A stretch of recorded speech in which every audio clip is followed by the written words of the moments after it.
What's going on, everybody? And welcome to the 5 Hour Mini Podcast. And today is episode 1. So, the prime example of doing standby is, let's say we have a call at 8 a.m. You want to try to show up at 6:45 or 7 a.m. That way you're the first person on the standby list, right? So, basically, you're trying to beat the crowd. If it's like a 21-person call or a 15-person call, 50-person call, the bigger the call, the bigger the chances of you getting on the standby and you actually getting to work. So when I first started in a local, obviously you start from the bottom of the list. You know, they do the A list, B list, C list, and spare. So I first started off, from the bottom, the C list. No, spare. So spare, you basically do 60 evaluations and then you move up to the C list. So, you're not working. You either work like once a week, once every 2 weeks or something like that, so to move up the list. So basically, man, I didn't have a car. I was fresh out of college. I was back home. I just wanted to work. And, I just weren't getting any calls. So basically, I had to wake up 5:30 in the morning, catch the bus, get on a bus, get on the Metro Rail, because this is in Miami. Get on the Metro Rail. Get on the Metro Rail, get on the People Mover. It's like a free, trolley around downtown Miami. Get on a People Mover. Then get to the theater at 6:45 or 7 a.m. because I'm trying to be the first person on the list, right?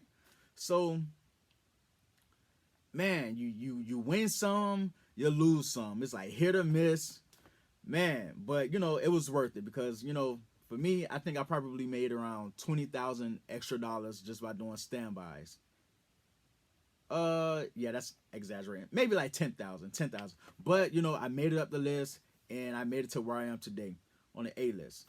So, well, anyway, man, it was tough, man. Like, you'll show up at 6 a.m., 6:45 just to try to beat everyone else to try to get on the standby list and try to get on. So, man, I remember plenty of times I used to do all of that. Get on a bus, get on the Metro Rail, get on the People Mover, then get to work at 6:45, sign in because I'm the first person there, and you just sit there and you wait. It's like being in court. You just wait in trial. Am I going to work today? Am I not going to work today? And man, sometimes you'll be there with like someone else. Someone else would get there before you. So even for an 8 o'clock call, someone else will be there at like 6:30. And you walk in, man, you just see the despair in each other's face. Like, oh my God, man. So now it's like you're in a battle with someone else that's doing standby. And you're not realizing that, hey, none of you guys were good enough to be on the call in the first place. Like, it's crazy. So you're standing there looking at him. He's looking at you. You guys trying to do small talk. It's like 7:15 in the morning, man. Like, I don't want to talk, man.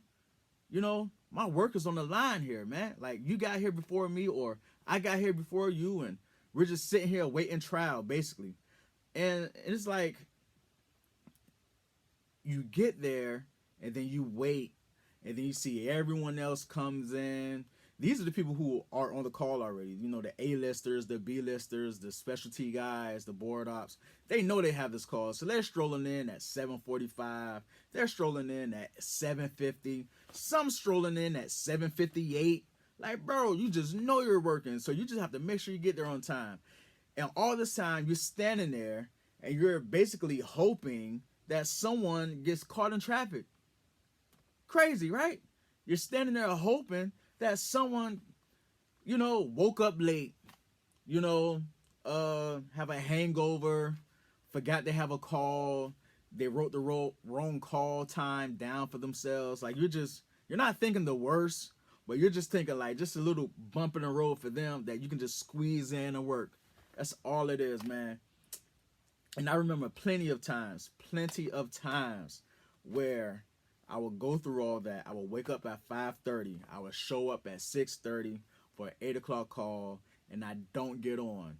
Everyone show up, and everyone pat you on the back. Oh, good luck next time. Oh, you'll get on next time. Oh, keep trying. Like, no, man. Please, just put me on, man. Come on, man. Because the thing is, when I didn't have a car, it's not like I just like get in my car and drive back home. No, it was a matter of me walking back to the train station, getting on the train, and it's sad too, because you're literally like you're sitting down, you're leaning against the glass, you're looking out, you're like looking at your life pass you by. You're thinking about all the times you were in theater in high school. I'm thinking about in college, I'm learning how to build sets, and oh, I can't wait to be in the local. How I can't wait to be a brother and a part of the brotherhood and all that. And at this point, I can't even work because they're not calling me. I'm working like once a week, twice a month at some points, man.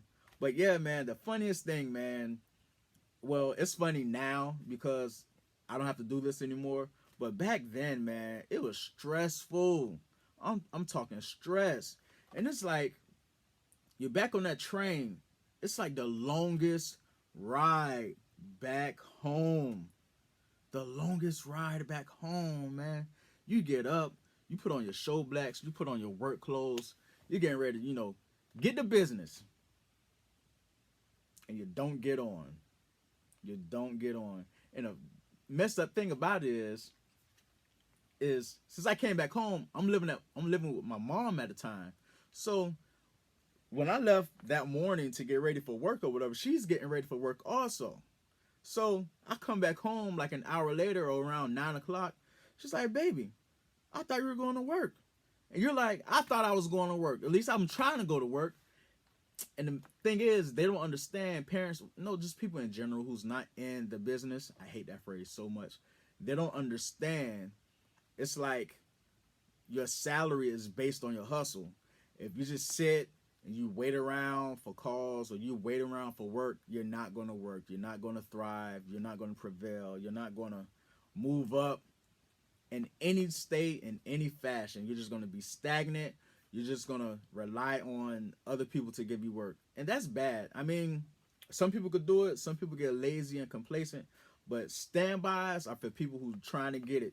I know people who do standby even when they're on the A list or the B list and they just got like days off or they got like an extra day or something like that they just trying to work. I mean, some people pride themselves on working like 6 days a week, 7 days a week. Me, I'd work every single day if I wanted to. If I needed to, I would work every single day. But to each his own. But yeah, man, doing standby, man, I had some terrible moments, man. Terrible moments. Getting caught in the rain. I did standby one time. 2 people were in front of me. And the thing is about standby, man, you really have to just go with it. You have to commit. If you show up and it's like 3 or 4 people in front of you, you can't just leave them like, okay, yeah, I'm going home. No, you have to commit. You just have to stay there and you have to wait trial. You just have to stay there. You just have to stay there, man. That's crazy, man.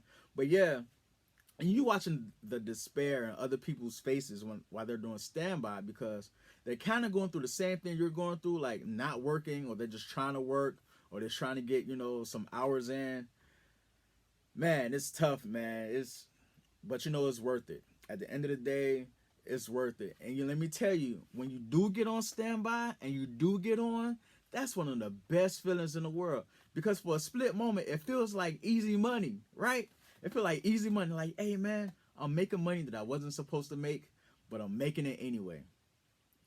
And let me tell you, I have a story. Back in 2008, it was when I first started in the local. January 6th, 2008.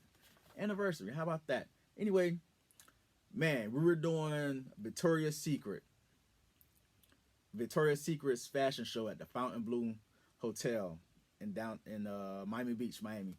And let me tell you, man, I did standby for about 3 days. The load-in started on a Sunday.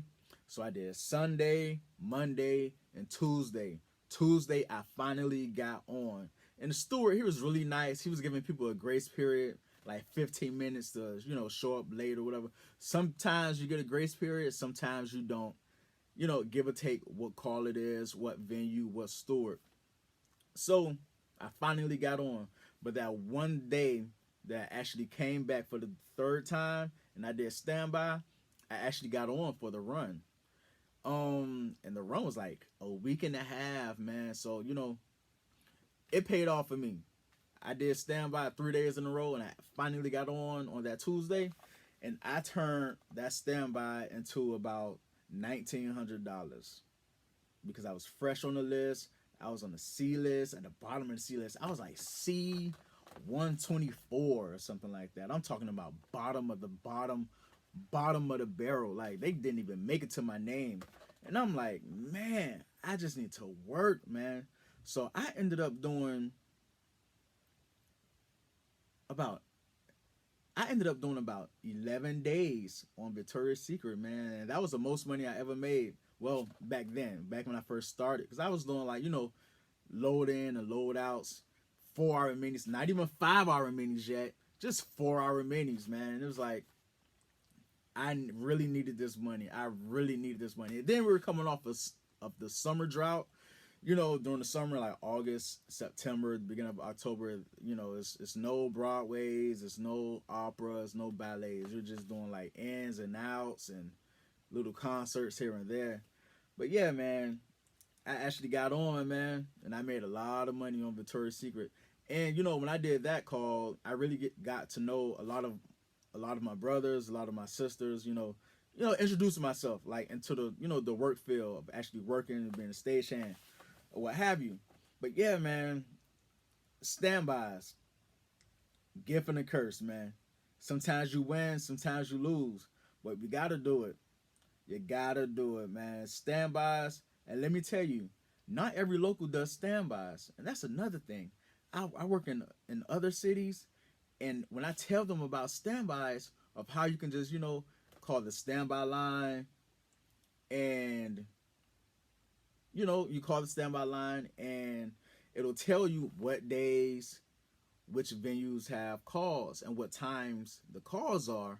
They have no idea what I'm talking about. They have no idea what I'm talking about. No, yeah. Back at home, you call the line. They tell you which venue. Like, okay, at this venue, Tuesday, 30-person call at 8 a.m. You will show up at 6:45, 7 a.m. and you will see people trickling in a little bit early to do standbys, man. Some people make the most of their income doing standbys, man. So I encourage people to do standby all the time. It shows that you really care about, working. You really care about moving up. You really caring about showing what you can do. Let me ask y'all something. Why y'all always disrespecting people that's on standby? You come in early, bright and early before everybody. Then y'all stroll in with y'all two bags because y'all know y'all got the call already. Y'all know y'all gonna work already. But y'all don't say good morning to us. Y'all don't say, hey, how's it going? I mean, come on, man. Y'all push us to the side. I remember one time I did standby, and I tried to get a cup of coffee. And the prop guy goes, hey, wait, Nick, what you doing? The coffee are for working people only. Oh, really now? Okay. So imagine if I take this coffee and just pour this coffee out. If I can't have coffee, nobody can have coffee. How about that? It's crazy, man. And another thing, it's funny when you're on standby with somebody else and they go, hey, man, how's it going? Hey, nigga, how's it going? How you think it's going? I'm broke. That's why I'm doing standby. How you think it's going? However it is for you, it is for me. Because both of us are in here. I showed up to NASCAR, which is in Homestead. It was like a 30-person call. I showed up the first day, Monday. Everybody came to work. So, I'm bummed out because they sent me home. But the second day, I did standby again, but they kept me. The steward talked to the guys because everyone showed up to work, but he kept me because I showed up the first day. And he's like, listen, this guy, he showed up yesterday. He's here to work. He got all his tools. He's here bright and early. Can we just put him on? And they were nice enough to put me on. They didn't have to do that. I don't know whether or not they had it in their budget to add another guy or what have you, but they let me work that day. And they told me to show up the next day. So I showed up the next day, and lo and behold, someone didn't show up or they were late. Anyway, they didn't show up, whether physically or on time. They just didn't show up. But I did. I showed up. So I ended up turning a standby call, another one, into about $1,000 because the load in was about 4 or 5 days, 10-hour days, and that was a lot of money. Again, back then, even till now, a load in for $1,000, that's great. So yeah, man, sometimes it work out, sometimes it don't, but you just gotta have faith. You gotta believe in yourself. Show up on time if you're not on standby, because they are vultures and barracudas, call them what you want, that's out there to take your spot. And if you can just give it to them like that, they'll just take it as easy as you give it to them. So again, I recommend standby for anyone who's just starting into the local, for anyone who obviously trying to make more money than they're making, try to move up the list, get your evaluations in. But yeah, man, standbys is a piece of work. Sometimes you'll talk yourself up like, oh yeah, I'm gonna do standby, and then that morning come and you just can't get out of bed and you just don't do it, and then you miss out because you find out like later on, oh yeah, we had about 2 people who didn't show up to work, and now you're thinking about, oh damn, I thought I was gonna do standby and I didn't want to do it, and then now you bummed out about it. So if you feel like you want to do standby, just do it, man. Just do it. It's worth it. It's worth it. It really is worth it, because a little bit of money, whether it's a 5-hour mini or just a load in like that, or you're not getting on, the effort counts. People see that you're putting in effort, whether or not you get on the first time or not. And when people see that you're really trying to work, and when you're really trying to, get into this work field, sometimes you get more calls than standbys. But yeah, man, standbys was crazy, man. I hope that there are more calls, more opportunities for standbys, because everyone has the right to work. Everyone has a right to work. I just don't want to do that standby again right now, but one day I would. Okay, no, I won't. So, but yeah, man, that's all I have for today about standbys. Tune in for our next episode, January 13th, 2020. Again, call time is at 10 a.m. January 13th. Call time is at 10 a.m.